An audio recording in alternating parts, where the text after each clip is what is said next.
I woke up at 2 a.m. to find someone in my bed, not beside it. In it, shirtless, breathing softly, his arm draped across my chest like we'd done this 100 times before. My heart stopped, because the person lying there, looking peaceful and vulnerable in the moonlight streaming through my window, was Ethan, my best friend since middle school. The guy I'd been hiding feelings for since I understood what feelings even were, and I had no idea how he'd gotten there, or why, or what the hell I was supposed to do now that every nerve in my body was screaming at me not to move, not to breathe, not to ruin whatever fragile moment this was. Let me back up. Way back? Because to understand why finding Ethan in my bed felt like my entire world tilting on its axis, you need to know how we got here. You need to know about the 6 years of friendship, the 1,000 small moments that built up to this one impossible night, and all the feelings I'd been burying so deep I'd almost convinced myself they weren't real. My name is Alex Moreno. I'm 19 years old, and I've been in love with my best friend for longer than I've been willing to admit to myself. I met Ethan Walker on the first day of 8th grade. I'd just moved to Portland from California with my mom after my parents' divorce, and I was the new kid walking into Jefferson Middle School knowing absolutely no one. I was 13, skinny, anxious, and wearing a Star Wars shirt my mom had picked out because she thought it would help me make friends. It didn't. I spent lunch that first day sitting alone at a corner table, picking at a sandwich I was too nervous to eat, when someone dropped their tray down across from me. "That seat taken?" the guy asked, even though he was already sitting down. I looked up. He was tall for 13, with messy dark hair that fell into his eyes, and this easy smile that made him seem like he'd never been nervous about anything in his life. No, I managed. "Cool. I'm Ethan. You're the new kid, right?" Alex? He stabbed at his pizza with a plastic fork like this was the most natural thing in the world, like he made friends with random new kids every day. "Yeah. How'd you know my name?" He shrugged. Mrs. Peterson announced it in homeroom. Plus, a small school. Word travels. He took a bite of pizza, then nodded at my shirt. Original trilogy or prequels. And just like that, we were friends. He didn't ask why I was sitting alone. Didn't make me feel like I was some charity case. He just included me. That was Ethan. He had this way of making people feel like they mattered, like they belonged, without even trying. Over the next few months, Ethan became my closest friend. My only real friend, honestly. He introduced me to his other friends, a rotating group of guys who played basketball and video games and talked about girls constantly. I tagged along, learning to fit in, learning to laugh at the right jokes, and nod at the right times. Even when I didn't quite get what they were all so excited about, because while they were all discovering girls, I was discovering something else entirely. I was discovering that when Ethan smiled at me, my stomach did this weird flip.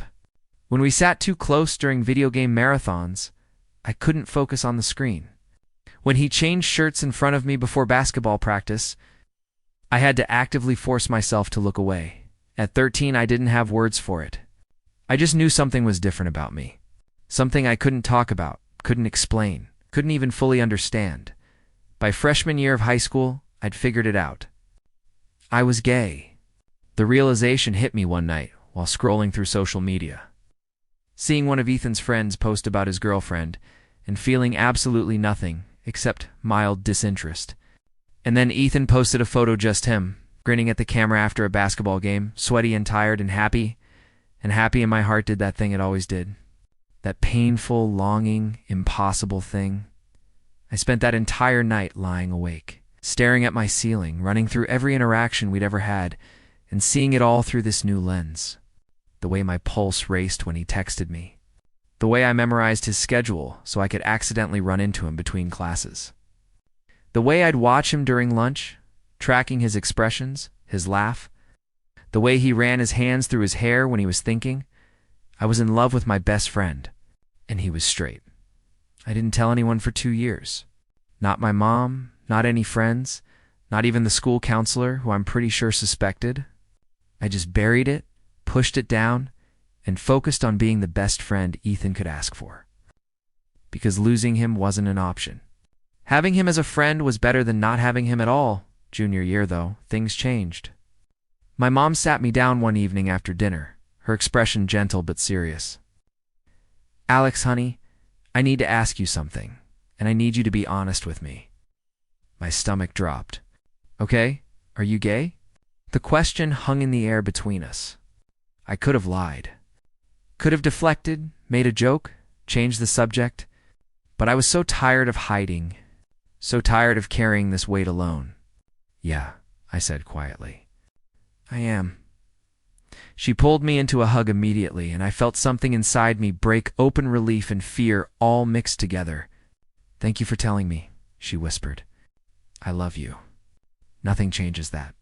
You know that, right?" I nodded against her shoulder, not trusting my voice. She pulled back, holding my face in her hands. "Have you told anyone else?" "No, I'm not ready." "That's okay. You take all the time you need. But Alex, you deserve to be happy. You deserve to live authentically. Don't forget that. Coming out to Ethan was harder. Not because I thought he'd react badly. Ethan wasn't like that. He was the kind of person who defended the weird kids, who shut down homophobic jokes, who genuinely seemed to believe everyone deserved respect. But telling him felt different, because telling him meant acknowledging, even if only to myself, that this thing I felt for him was real and impossible and never going away. I finally did it during spring break of junior year. We were at his house, playing video games in his basement like we'd done 1,000 times before. His parents were out. It was just us, and I couldn't keep it in anymore. "Hey, Ethan," I said during a loading screen. My voice was shakier than I wanted. "Can I tell you something?" He glanced over at me, his expression shifting to concern. "Yeah, of course. What's up?" I took a breath. "I'm gay." The words hung there. Ethan blinked, processing, then set down his controller. "Okay," he said slowly. "Thanks for telling me. You're not weirded out?" "Why would I be weirded out?" He looked genuinely confused. "Alex, you're my best friend. This doesn't change anything. You're still you." Relief flooded through me, so intense I felt dizzy. I didn't know how you'd react." He punched my shoulder lightly, grinning. "Dude, I'm not an asshole. Who you like doesn't matter to me. As long as you're happy, I'm happy." Then his expression turned more serious. "Are you? Happy, I mean?" I forced a smile. "Getting there," he nodded, seeming satisfied, and we went back to the game. And that was it. He treated me exactly the same as always, teasing me about my terrible aim, stealing my snacks, texting me random memes at 2 in the morning. Nothing changed, except everything had changed. Because now I couldn't even pretend that maybe, someday, something might happen between us. He'd made it clear I was his best friend. Nothing more. Senior year was torture in the most mundane way possible.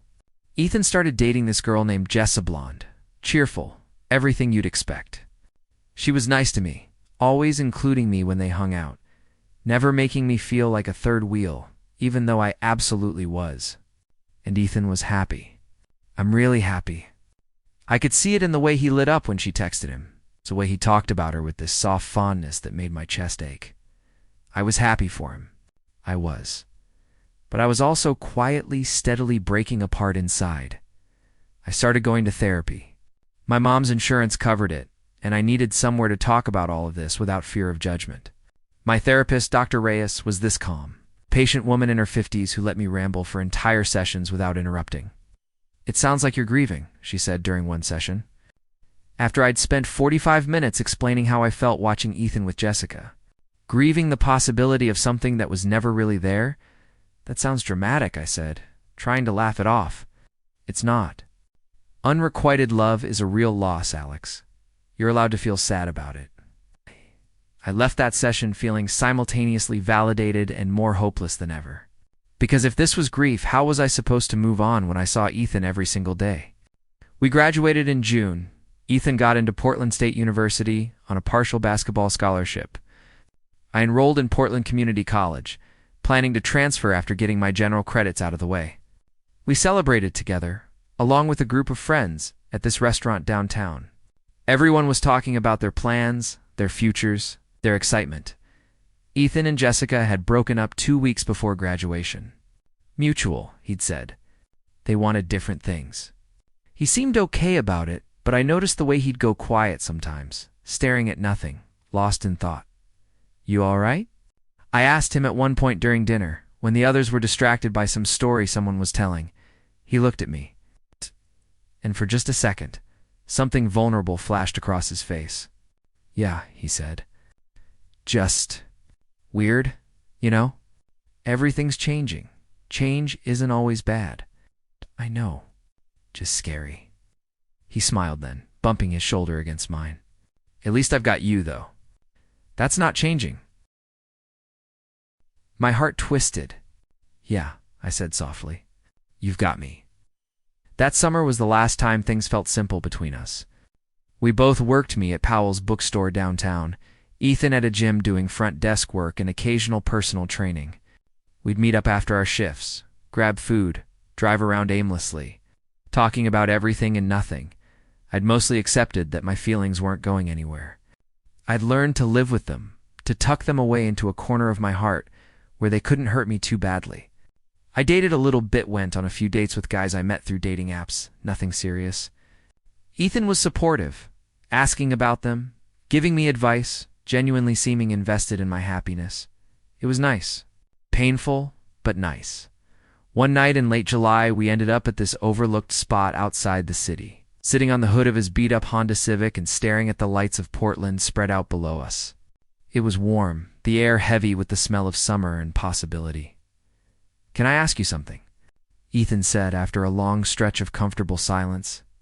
Always. He hesitated, picking at the label on his water bottle. What's it like? Being. Knowing you're gay. Was it hard to figure out?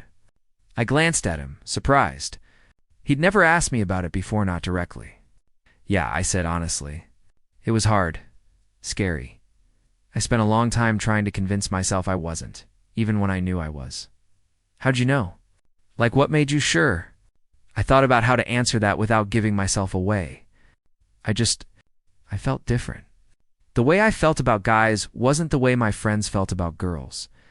It was more intense, more consuming, and I couldn't make it go away, no matter how hard I tried. He nodded slowly, still not looking at me. Did you ever wish you were different? All the time, I admitted, especially at first. It would have been so much easier to just be straight. But eventually I realized that hating myself for it wasn't going to change anything. So I had to learn to accept it. To accept myself? That's brave, he said quietly. I laughed. I don't know about that. It is. He finally looked at me, and there was something in his eyes I couldn't quite read. I don't think I could do that. Be that honest. That's vulnerable, I said. You're one of the bravest people I know, Ethan. He smiled, but it didn't quite reach his eyes. Thanks, Alex. He sat there for a while longer, and I wondered what had prompted those questions. But I didn't push. Ethan would tell me if he wanted to. He always did. In August, a week before we were both supposed to start classes, I found my first apartment. It was a tiny studio in a not great part of town, but it was mine. My mom helped me move in, along with Ethan and a couple other friends. We spent the whole day hauling boxes up 3 flights of stairs, assembling furniture from IKEA that came with instructions in 5 languages, but somehow none of them were helpful. By evening, everyone had left except Ethan.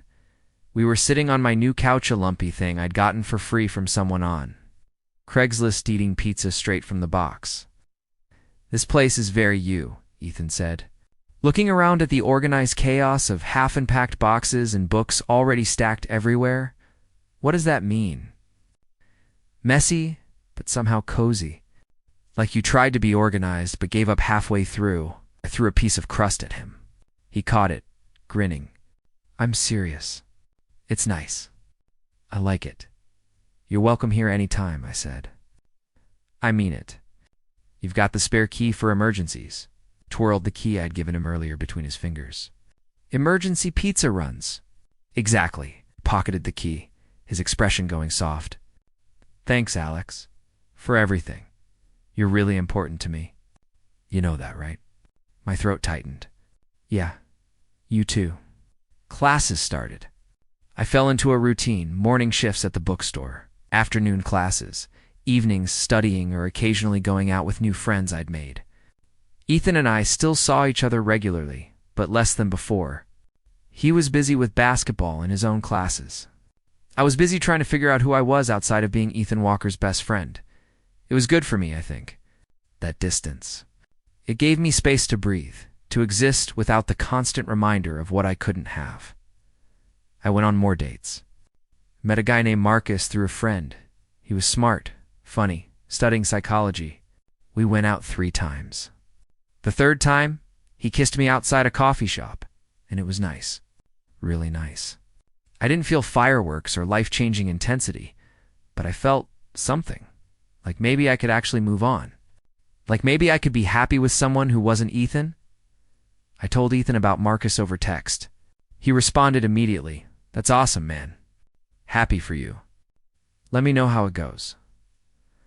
I stared at that message for longer than I should have, trying to decode some hidden meaning that wasn't there. He was happy for me. That's all it was. Marcus and I dated for 2 months. He was patient with me, never pushing for more than I was ready to give. We kissed, held hands, went on actual dates instead of just hanging out. It felt like progress. Like I was finally doing what I was supposed to, do moving forward. Living my life, letting go of impossible dreams. Then Halloween happened, and everything fell apart. Ethan invited me to a Halloween party at his friend Tyler's place. I almost said no. Marcus had mentioned maybe doing something together, but Marcus ended up having to work. And Ethan sounded genuinely excited about me coming. So I agreed. Should dress up, Ethan said, when I arrived at his dorm to head over together. He was wearing jeans and a flannel shirt, a fake axe strapped to his back. I'm a lumberjack. Very creative, I know. I'm dressed as a guy who doesn't care about Halloween, I said, gesturing to my normal clothes. He laughed. Boring. Come on. The party was loud, crowded, exactly what you'd expect from a college Halloween party. People in various states of intoxication and elaborate costumes packed Tyler's off-campus house. Music pounded from speakers somewhere. The air smelled like cheap beer and artificial fog. Ethan immediately got pulled into a game of beer pong. I grabbed a drink and wandered, eventually finding a quieter corner where I could people watch without feeling overwhelmed. I texted Marcus, sent some photos of the more ridiculous costumes I saw. Settled into the comfortable role of observer rather than participant. Alex. Ethan found me an hour later, slightly tipsy and grinning. Where have you been? Come on, Tyler wants to do shots. I'm good here. No way! Come on. He grabbed my hand, pulling me through the crowd toward the kitchen. His hand was warm, his grip firm, and I hated how that simple touch sent electricity up my arm. We did shots. I did them to be social, to fit in, to stop thinking so much. Ethan stayed close, his arms slung around my shoulders at one point, while Tyler told some ridiculous story. He was affectionate, when he drank always had been. I'd learned not to read into it. But then someone I don't even remember who suggested, truth or dare, and drunk college kids being drunk college kids. Everyone agreed it was an excellent idea. We ended up in a circle in Tyler's living room. About 15 people, the music still pounding, but slightly more muted. The dares were predictably stupid. Prank calls on someone's ex, chug a beer while doing a handstand, kiss the person to your left. Then it was Ethan's turn. He picked the truth, which was somehow more dangerous. All right, Tyler said, leaning back with this knowing smirk. Real shit, Walker. Have you ever questioned your sexuality? The room went quiet. Or maybe it just felt that way to me, like all the air had been sucked out at once. Ethan's expression flickered surprise, discomfort, something else I couldn't name. It's not someone started to protest. But Ethan held up a hand. It's fine. He took a breath, his jaw tight. Yeah, I have. Recently, actually. The room erupted in reactions, some supportive, some shocked, some making jokes to diffuse the tension. But I couldn't hear any of it. I was staring at Ethan, my heart pounding so hard I thought everyone must be able to hear it. He wasn't looking at anyone, his gaze fixed on the floor, his hands clenched into fists. Someone moved the game along, the moment passed, but I couldn't move past it. Ethan had questioned his sexuality. Recently? What did that mean? Who had made him question it? Was there someone I needed air?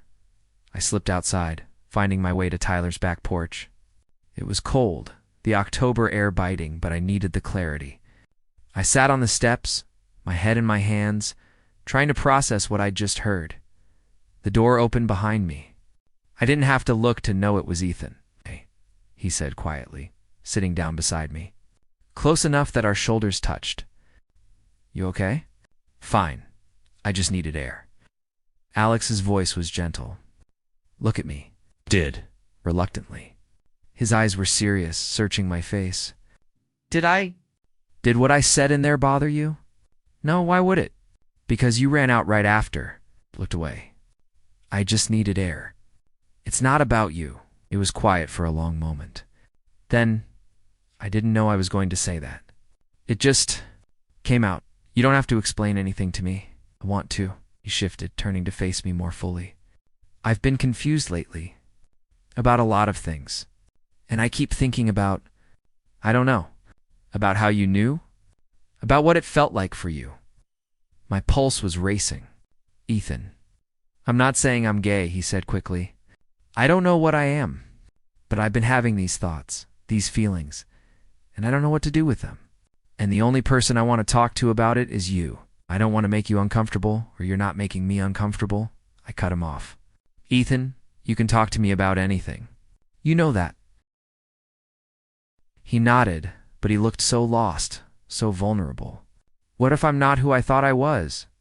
What if everything I thought I knew about myself is wrong? I wanted to touch him, to pull him into a hug, to tell him everything would be okay, but I kept my hands to myself. "Then you figure it out, one day at a time. There's no rush. No pressure to have all the answers right now. What if I lose people?" "You might," I said honestly, "but the people worth keeping will stay. And you'll find new people who love you for exactly who you are." He looked at me for a long moment, and I saw something shift in his expression. Something grateful and scared and almost hopeful. "Thank you," he whispered. We sat there in silence, the party continuing inside without us. And I wondered if this was the beginning of something, or just another moment I'd have to file away under things that meant nothing. We left the party not long after. Ethan was quiet during the drive back to campus, his hands tight on the steering wheel.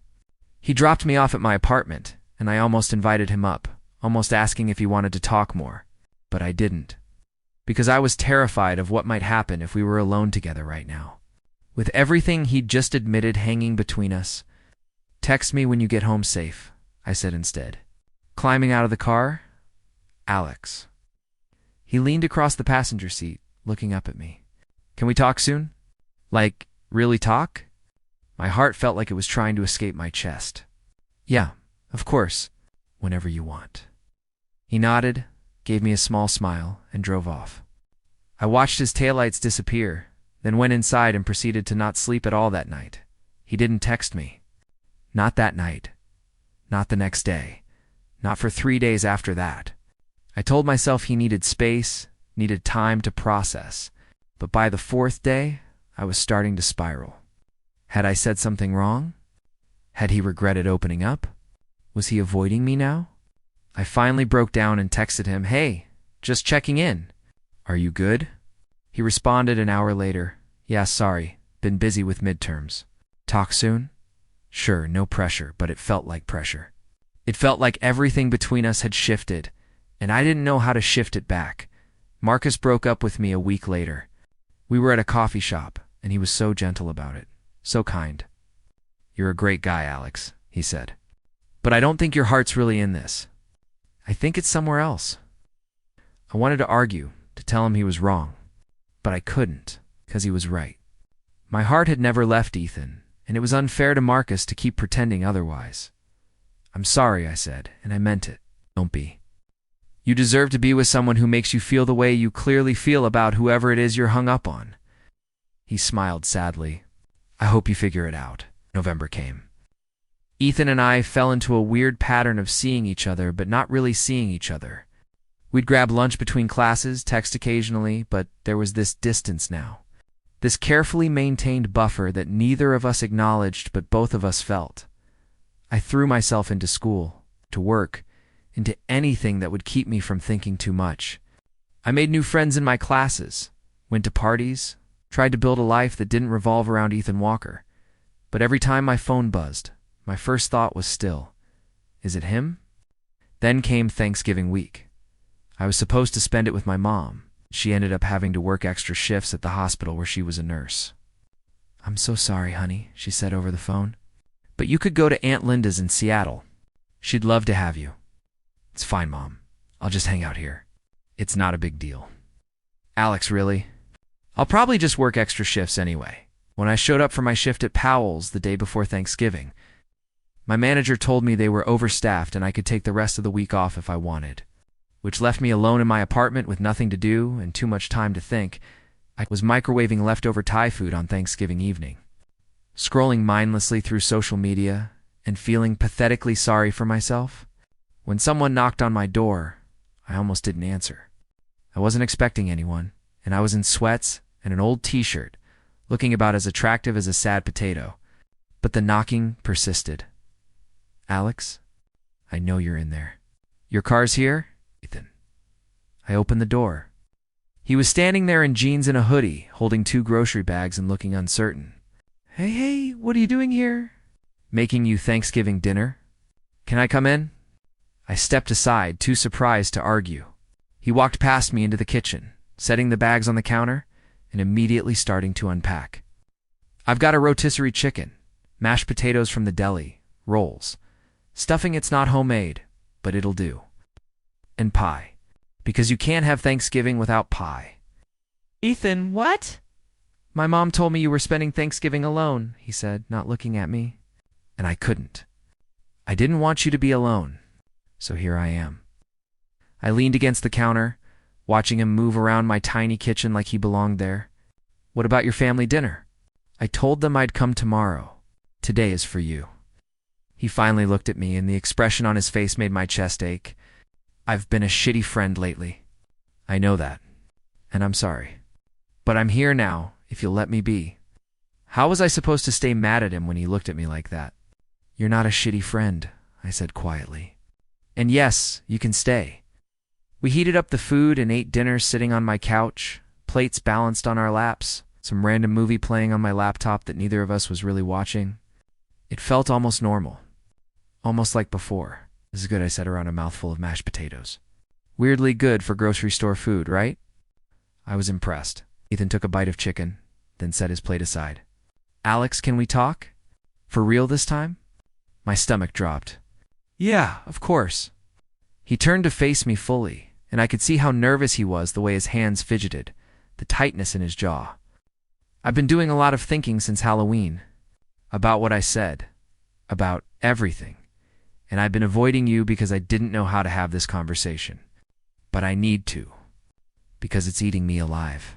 I set my own plate aside, my appetite gone. Okay, he took a breath. I think I might be bisexual. Or pansexual. Or something. I don't know the right words yet. But I know that I'm attracted to more than just women. And I've known that, on some level, for a while. I just didn't want to admit it. I nodded slowly, my heart pounding. Okay, thank you for telling me. It's not. There's more. He ran a hand through his hair, a nervous habit I knew so well. The reason I've been questioning everything, the reason I can't stop thinking about this, is because of someone specific. Someone I've been trying not to have feelings for because it would complicate everything and potentially ruin the most important friendship I have. The room felt like it was spinning. I couldn't breathe. Couldn't move. Ethan, it's you, Alex. His voice cracked. It's always been you. I just didn't let myself see it until recently. The silence that followed felt eternal. I stared at him, trying to process words I'd been dreaming of hearing for 6 years but never actually believed I would. What? I'm in love with you, he said, And now that he'd started, the words seemed to pour out of him. And I think I have been for a long time, but I convinced myself it was just friendship, just me caring about you as a friend. But it's not. It's so much more than that. And I've been terrified to tell you, because what if I'm wrong? What if I'm just confused? What if I ruin everything between us? You're not wrong, I heard myself say, and you're not confused. He looked at me, his eyes wide with hope and fear. How do you know? Because I've felt the same way about you since we were 15. Confession came out rough, years of buried feelings suddenly breaking free. I've been in love with you for so long, Ethan, and I never said anything because I thought you were straight, because I didn't want to lose you. Because I'd rather have you as a friend than not have you at all. He stared at me like he couldn't quite believe what I was saying. You love me? Yes, you idiot. Why do you think I got so weird every time you dated someone? Why do you think I've been keeping my distance lately? Because being around you and not being able to tell you how I feel has been killing me. He moved then, closing the distance between us on the couch, his hands coming up to cup my face. Can I kiss you? He whispered, his breath warm against my lips. I nodded, not trusting my voice. And then his mouth was on mine, and everything else ceased to exist. The kiss was soft at first, tentative, like he was still asking permission. But when I kissed him back, when I let myself finally give in to what I'd been wanting for years, it deepened. His hands slid into my hair. My hands found his waist, pulling him closer. It felt like coming home and jumping off a cliff all at once. When we finally broke apart, both breathing hard, he rested his forehead against mine. That was... He laughed, the sound shaky and disbelieving. That was everything I didn't know I needed. Yeah, I agreed, my voice rough.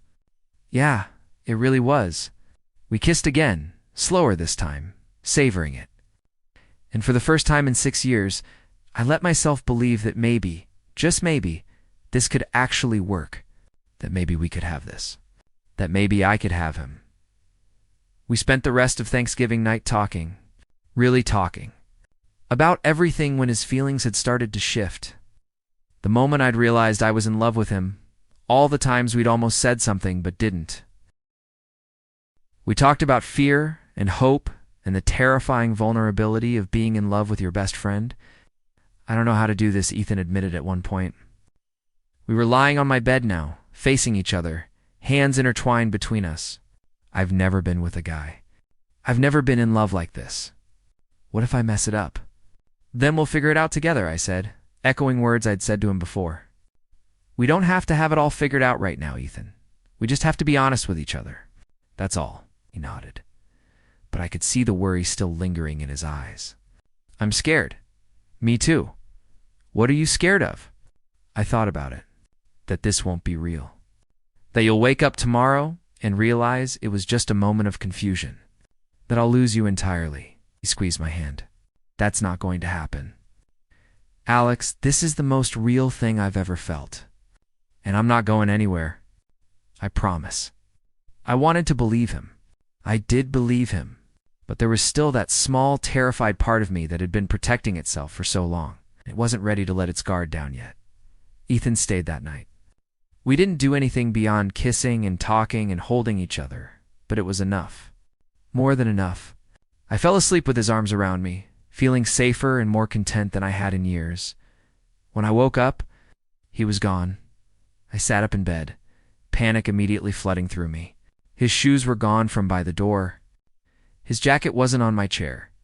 Had he left? Had he regretted everything? Had last night been some kind of mistake? Then I heard sounds from the kitchen.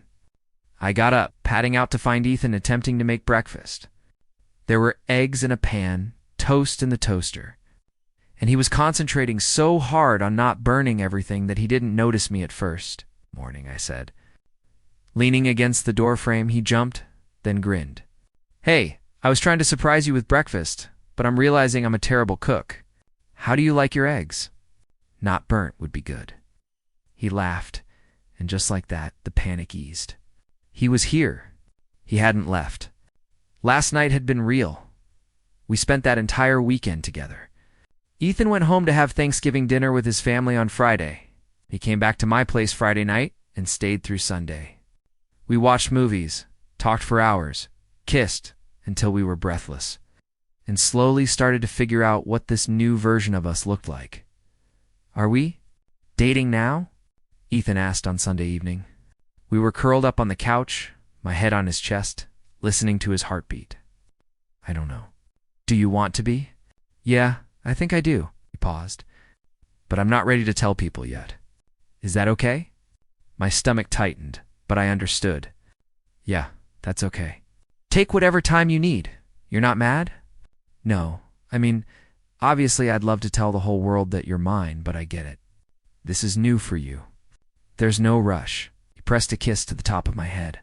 Thank you for being patient with me. The next few weeks were blissful and complicated in equal measure. When we were alone, things were perfect. We fell into this easy rhythm of affection and intimacy, kissing, touching, learning each other in ways I'd only dreamed about. Ethan was attentive, always checking in to make sure I was okay, that he wasn't moving too fast or doing something wrong. Am I doing this right? He asked one night when we were making out on my couch, his hands sliding under my shirt. I pulled back slightly, smiling. There's no right way to do this. As long as we're both enjoying it, that's all that matters. I am enjoying it. He kissed me again, deeper this time. I really, really am. But when we were around other people, we had to pretend. Had to maintain that careful distance, that just friends act that felt increasingly suffocating. His teammates would make comments about girls, asking if Ethan was seeing anyone, and he'd laugh it off. His friends would invite him to parties, and I'd either not go or show up and spend the whole time watching him from across the room. Unable to touch him, unable to be close to him, it was hard. Harder than I'd expected. Because now that I knew what it was like to kiss him, to hold him, to hear him say he loved me, having to hide felt like slowly suffocating. How long are we doing this? I asked him one night in mid-December. We were in my apartment, and I just watched him deflect another question from one of his friends about his dating life. The hiding, I mean. Ethan's expression tightened. I don't know, Alex. I'm not ready yet. Not trying to pressure you. I'm struggling with it. You think I'm not? His voice rose slightly. You think this is easy for me? Pretending you're just my friend when all I want to do is tell everyone that you're mine? Then why don't you? Because I'm scared. He stood up, pacing. I'm terrified, Alex. What if my parents don't accept it? What if my teammates turn on me? What if the people who really love you accept you and everyone else isn't worth your time? He stopped pacing, turning to look at me. It's not that simple. I know it's not. But Ethan, you can't live your whole life afraid of what other people think. I just need more time. How much time? I don't know. He ran his hands through his hair in frustration. Why are you pushing this? Because I love you. Because I want to actually be with you, not just in secret. Because this is killing me. He fought. It was our first real fight as a couple, and it was awful. He left that night, both of us angry and hurt, and I lay awake wondering if we'd just ruined everything. He texted me the next morning, I'm sorry. Can we talk? We met at a coffee shop. Neutral territory. He looked as exhausted as I felt. I don't want to fight with you, he said as soon as we sat down. I don't want to fight either. I'm sorry for pushing. No, you're right. I am scared. And I've been asking you to just be patient without really considering how hard this is for you. He reached across the table, taking my hand. I'm going to tell people. Soon. I just need to figure out how. Okay, I said softly. I'll wait. As long as you need. But life had other plans. It was a Saturday night, 2 weeks before Christmas. Ethan had a basketball game, a big one, against their conference rivals. I went, like I always did, sitting in the stands with some of his other friends. Watching him play with that focused intensity he got during games, they won. Afterward, there was a party at one of his teammates' houses to celebrate. Ethan invited me, and I almost said no parties, where I had to pretend we were just friends, were exhausting. But he gave me this look, this silent plea, and I couldn't say no to him. The party was packed, loud, everyone riding the high of the victory. Ethan got pulled into celebration mode, immediately teammates congratulating him, girls flirting with him, everyone wanting a piece of his attention. I grabbed a drink and found a corner to observe from, telling myself I was fine, that this was fine. Then I saw her, Sarah, Ethan's ex-girlfriend from high school, the one he'd dated on and off for 2 years. She was walking toward him with this confident smile, and before I could even process what was happening, she was hugging him, laughing at something he said, touching his arm in that familiar way that made my stomach turn. I should have looked away, should have given them privacy, but I couldn't stop watching as they talked, as she leaned in close, as Ethan smiled at her in a way that looked so easy, so natural. And then she kissed him, just leaned in and pressed her lips to his, right there, in front of everyone. And for a second, maybe less than a second, but it felt like an eternity. Ethan didn't pull away when he did. When he stepped back with a surprised expression, it was too late. I'd already seen it. Already felt that sick, crushing feeling of betrayal flooding through me. I left.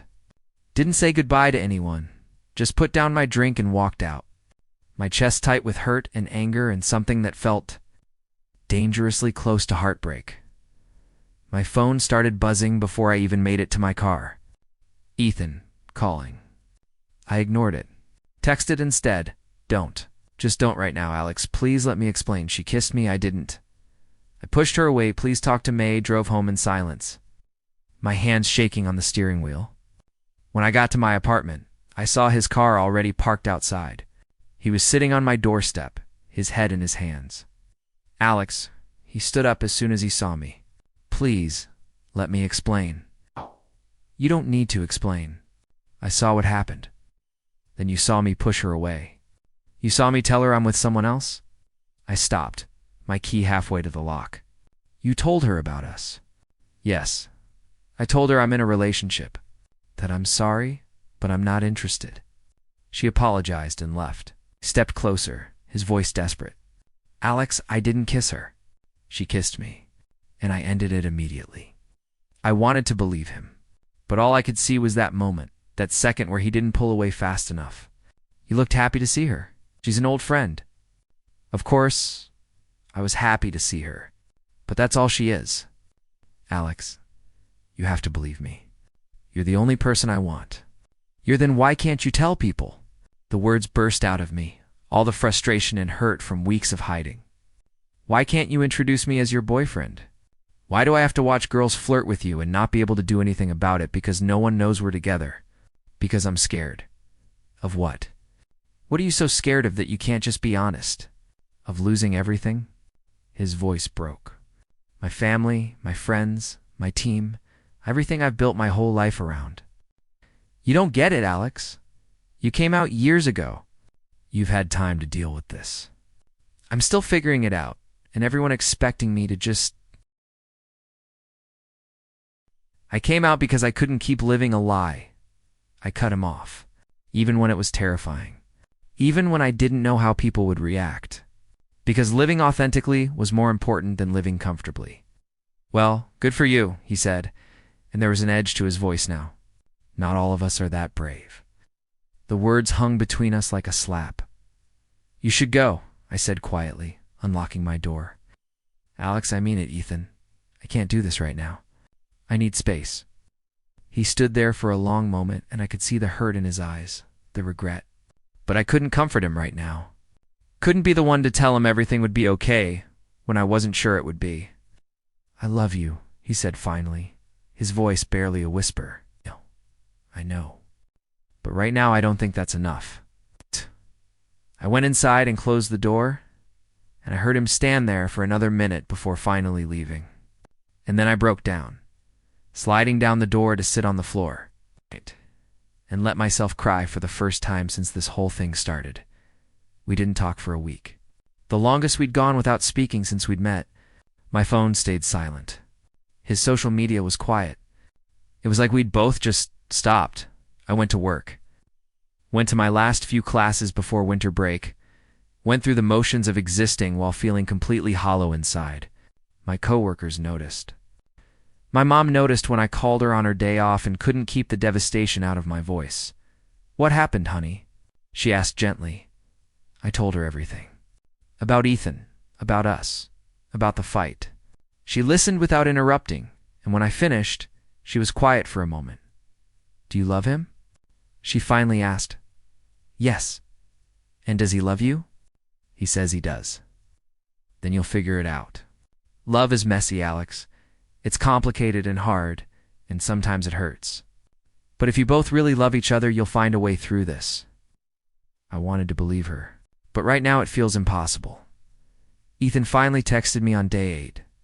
I told my parents. My heart stopped. I stared at that message for a full minute before responding. What? About being bi. About you. About us. Can I come over? Yes, he showed up 20 minutes later. I could tell he'd been crying. His eyes were red, his face blotchy. I let him in without a word, and he collapsed onto my couch like all the energy had drained out of him. What happened? I asked, sitting down beside him but not touching him yet. I told them, he said, his voice hollow. Over dinner, just blurted it out. That I'm bisexual, that I'm in love with my best friend, that I'm sorry I didn't tell them sooner. What did they say? He laughed, but it was bitter. My dad didn't say anything. I just got up and left the table. My mom cried. Not in a good way. She kept asking if she did something wrong, if this was her fault. My sister was the only one who was supportive, but even she looked shocked. I reached out then, taking his hand. He gripped it like a lifeline. I'm sorry, I thought maybe they'd surprise me, you know? Maybe they'd be okay with it. But they weren't. They asked me to leave, said they needed time to process. Ethan, I don't regret it. He cut me off, looking at me with red-rimmed eyes. I should have done it sooner. You were right. I can't keep living my life afraid of what other people think. It's exhausting. And it's not fair to you. Where are you staying? I asked. I've been crashing with Tyler, but I can't do that forever. He paused. Can I stay here? Just until I figure something out? Of course. You can stay as long as you need. The relief on his face was almost heartbreaking. Thank you. For everything. For being patient with me. For not giving up on me. For I kissed him, cutting off the rest of his words. When we pulled apart, I rested my forehead against his. We'll figure this out together. I'm sorry, he whispered. For everything. For not being brave enough sooner. For putting you through all of that. I'm sorry too. For pushing you before you were ready. For not being more understanding. We're kind of a mess, aren't we? I smiled despite everything. Yeah, but we're a mess together. Ethan moved in with me that night. It wasn't planned. Wasn't some big romantic gesture. He literally just never left. And as cramped as my studio was, as much as we had to navigate around each other in the tiny space, it felt right having him there. Christmas came. My mom invited us both to dinner, and Ethan was nervous, but agreed. She welcomed him with open arms, treating him like he'd always been part of the family. It wasn't the same as having his own family accept him, but it was something. Your mom is amazing, Ethan said later that night as we lay in my bed now. Thank you for sharing her with me. She's always loved you. This just makes it official. He was quiet for a moment. I miss my family. Even though they hurt me, I still miss them. That's normal. You're allowed to miss them and still be hurt by what they did. Have you heard of PFLAG? He asked suddenly.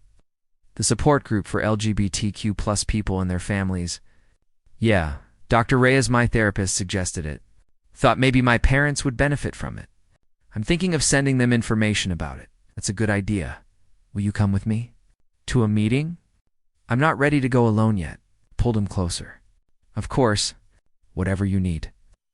We went to our first PFLAG meeting in January. It was held in a church basement, which felt ironically appropriate. There were about 20 people, their LGBTQ plus individuals and their family members, all at different stages of their journeys. Hearing other people's stories helped. Knowing we weren't alone in this, that other people had gone through similar struggles and come out the other side. Ethan cried during one story, a father talking about accepting his gay son after initially rejecting him. Do you think my parents will ever come around? Ethan asked me afterward, as we sat in his car in the parking lot. I don't know, I said honestly, but I hope so. For your sake. For their sake too. They're missing out on knowing the real me. January bled into February. Ethan told his teammates. Some of them were supportive. Some weren't. He lost a few friends, gained unexpected support from others. It was hard, watching him go through that. But he was stronger than I'd given him credit for. He started a coming out video for YouTube, wanting to share his story in case it helped someone else. I helped him film it in our apartment, and watching him be so vulnerable, so honest about his journey, which made me fall in love with him all over again. The video went up in late February. The response was overwhelming, thousands of comments, mostly supportive. His ex-girlfriend Sarah even commented, saying she was proud of him and sorry for any part she played in his struggle. Ethan asked, reading through comments on his phone while we ate takeout on the couch, "Do you want to?" "I think so." She was kind about it. And honestly, I think she knew before I did. She probably sensed I wasn't fully present in our relationship, then respond. Closure's good. In March, Ethan's sister reached out. She asked if we wanted to meet for coffee, said she wanted to talk. Ethan was nervous but agreed. The conversation was emotional. She apologized for not being more supportive initially, said she'd been processing and had been going to PFLAG meetings on her own. She told Ethan she loved him, that she wanted to be part of his life, and that she'd been working on their parents. "They're coming around," she said. "Slowly, Mom especially. Dad's more stubborn, but I think he'll get there. They love you, Ethan. They're just scared and confused." I know," Ethan said, his voice thick with emotion. "But I can't wait forever for them to figure it out." I'm not asking you to. "I just wanted you to know they're trying." By April, Ethan and I had found a rhythm. We'd worked through most of our major issues, the hiding, the fear, the struggle with acceptance. We still had hard days, days where the weight of everything felt too heavy. But we had more good days than bad. One Saturday morning, I woke up to find him already awake, propped up on one elbow, just watching me sleep. "Creepy," I mumbled, still half asleep. He smiled. "Can't help it. You're cute when you sleep. I'm cute all the time." "True." He leaned down, kissing me softly. "I love you." "Love you too." I pulled him back down, wrapping my arms around him. "What's the plan for today?" "No plans. Just this. Just us." And that sounded perfect. It was a Tuesday in late April when Ethan's mom called. He stared at his phone for a long moment, his face pale, before answering. "Mom?" His voice was cautious, guarded. I couldn't hear her side of the conversation. But I watched Ethan's expressions shift: surprise, hope, wariness. And finally something that looked like relief. "Okay," he said after several minutes. "Yeah, we'll come." "This Saturday?" "Okay, see you then." He hung up, staring at his phone like he couldn't quite believe what had just happened. "What did she say?" I asked gently. "She invited us to dinner. Both of us," she said. "She said she and Dad have been doing a lot of thinking and going to PFLAG meetings, and they want to talk. To really talk." "How do you feel about that?"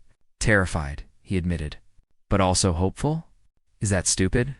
"No, it's not stupid at all." That Saturday, we drove to Ethan's childhood home. I'd been there countless times over the years, but never like this.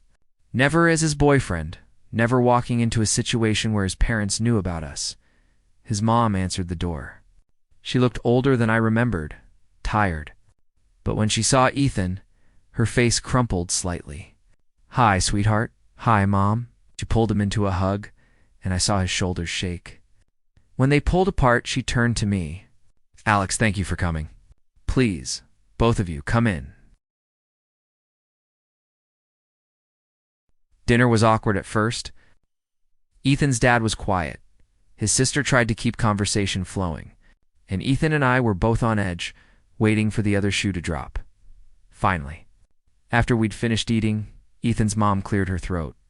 "We owe you both an apology," she said, looking between Ethan and me. "When you first told us, we reacted badly. We let our fear and confusion hurt you, and that wasn't fair. We've been going to PFLAG," his dad added, speaking for the first time. "Talking to other parents, learning, trying to understand. And what we realized is that we were more worried about what other people would think than we were about your happiness.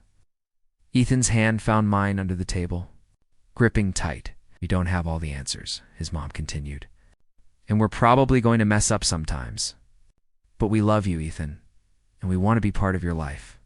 Both of your lives? Ethan was crying now, not even trying to hide it. I love you too. Both of you. And I'm sorry if this is hard for you, but I can't change who I am. We're not asking you to, his dad said firmly.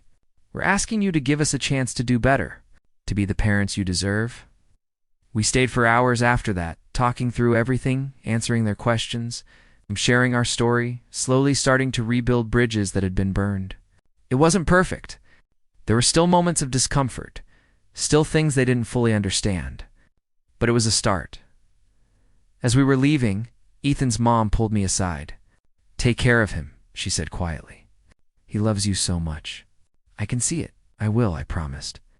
I love him too, she smiled, patting my arm. I know you do. In the car, Ethan was quiet, processing everything. I drove, giving him space, waiting for him to speak when he was ready.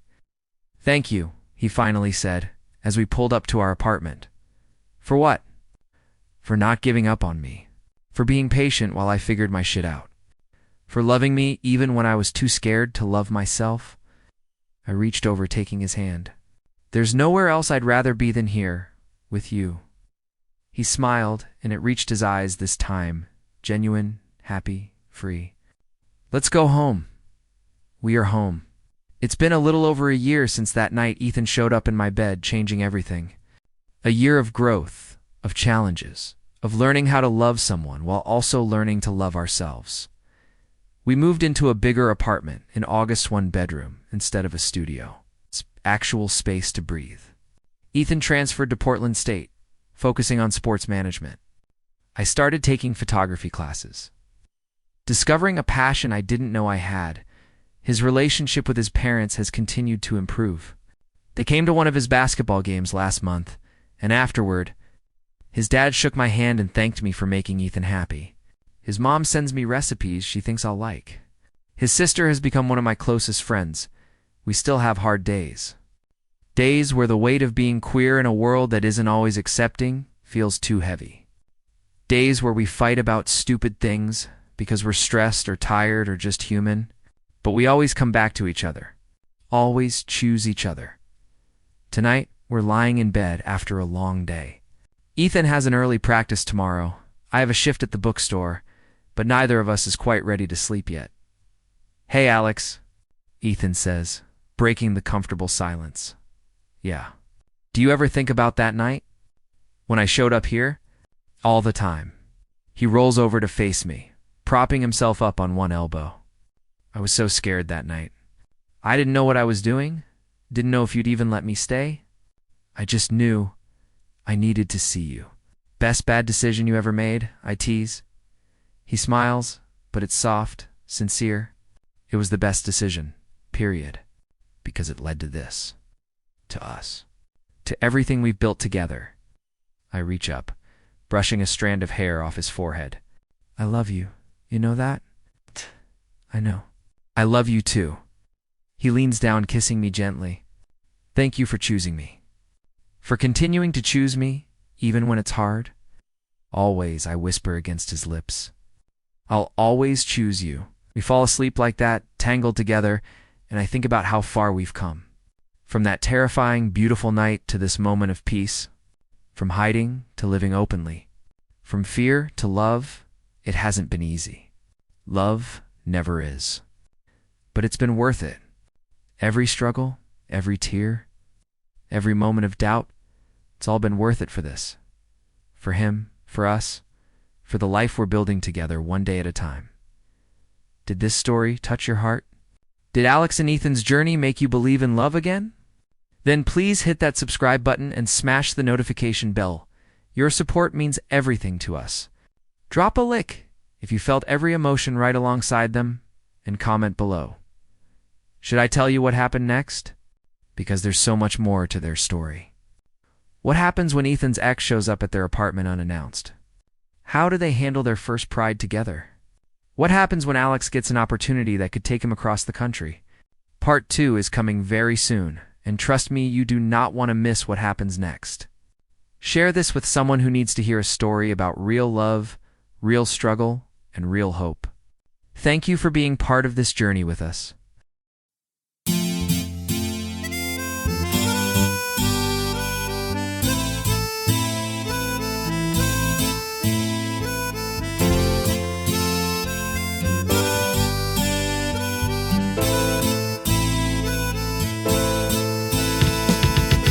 आशिक हूँ तेरा राजा बाजार का, लगता है मुझको नशा ये प्यार का।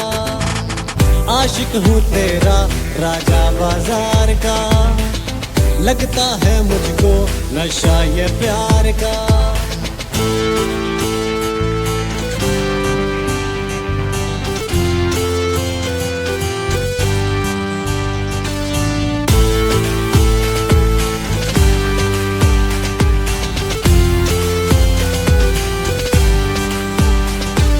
मुस्कुरा के बात करती हो, आदतें खराब करती हो। ना दिखो बेताब लगता हूँ, आशिक बेहिसाब लगता हूँ। ऐसा नशा है तेरे दीदार का, आशिक हूँ तेरा राजा बाजार का, लगता है मुझको नशा ये प्यार का। जिंदगी हसीन लगती है जब ये जालिम प्यार होता है। सांसों में सांस आती है जब तेरा दीदार होता है। नखरा है ऐसा मेरी सरकार का, आशिक हूँ तेरा राजा बाजार का, लगता है मुझको नशा ये प्यार का।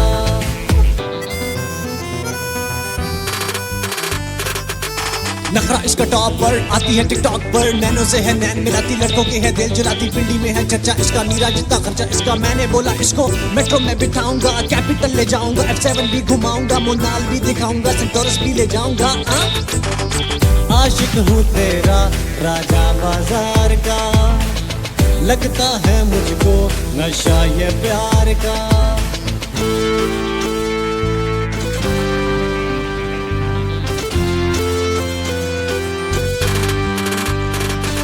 मौसमों की बेकरारी को आजमा के जान जाओगी, हिज्र की आजमाइश में एक दिन पहचान जाओगी। कहना है मेरे दिल बेकरार का, आशिक हूँ तेरा राजा बाजार का, लगता है मुझको नशा ये प्यार का।